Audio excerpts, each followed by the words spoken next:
Doctor साहब, आज हामी कुरा गर्दैछौँ यो इलेक्ट्रिक भेहिकल र कारका बारेमा हामी कुरा गर्दैछौँ।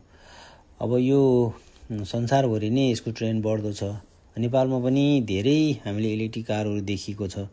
अब यसको हाम्रो जस्तो देशले यो इलेक्ट्रिक कारका ब्याट्रीहरूलाई कसरी व्यवस्थापन गर्नुपर्छ, डाक्टर साहबको भनाइ के छ? धन्यवाद किरणजी।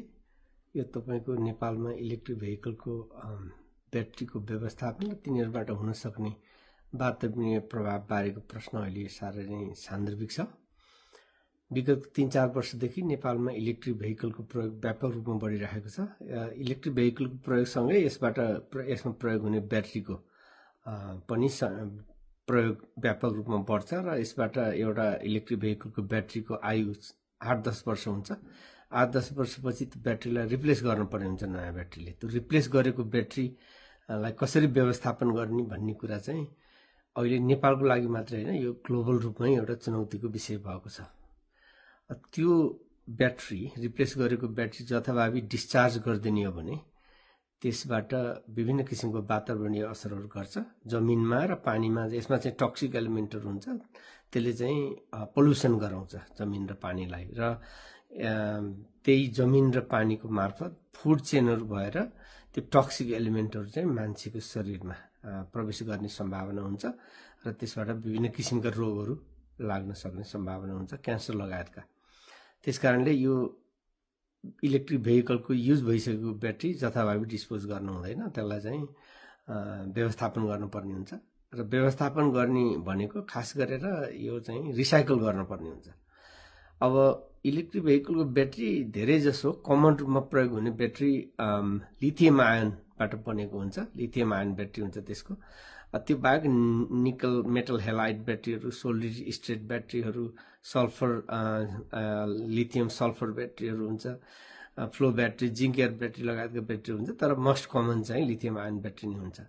अब यो लिथियम आयन ब्याट्रीलाई कसरी रिसाइकल गर्ने भन्दाखेरि फर्स्टमा त यो रिसाइकल गर्ने भन्दाखेरि यसमा के तत्त्वहरू हुन्छन् भन्ने जान्न जरुरी छ।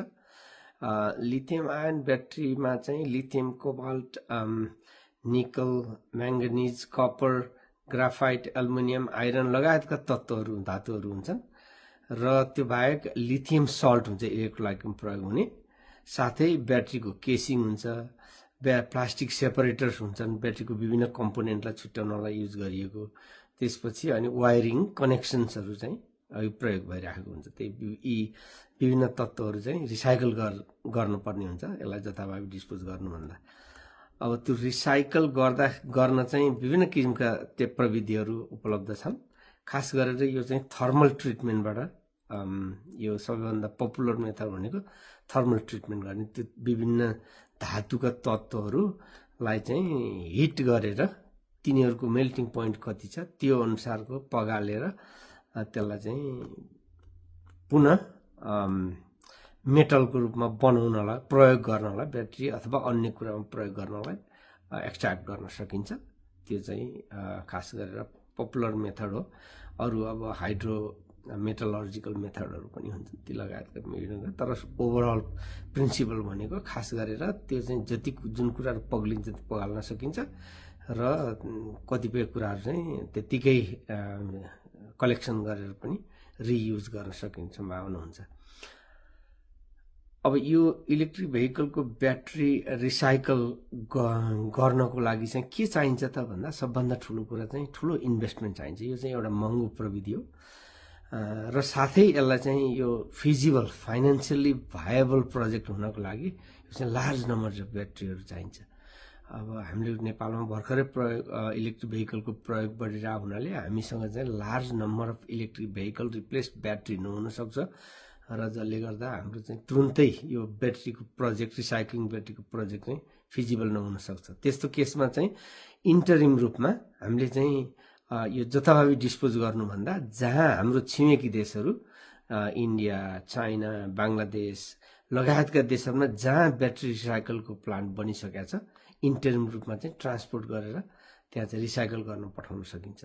तर यो 1989 मा एउटा स्विजरल्यान्डमा एउटा बसेल कन्भेन्सन पनि भएको छ। त्यसले चाहिँ यो हजार्डस वेस्टहरू जुन ब्याट्रीमा चाहिँ टक्सिक मेटेरियलहरू हुन्छ तिनलाई तिनीहरूको ट्रान्स बााउन्ड्री मुभमेन्ट वहाँ एउटा देशबाट अर्को देशमा एउटा क्षेत्रबाट अर्को क्षेत्रमा लैजानको लागि चाहिँ विभिन्न किसिमको नियमहरू बनाएको छ।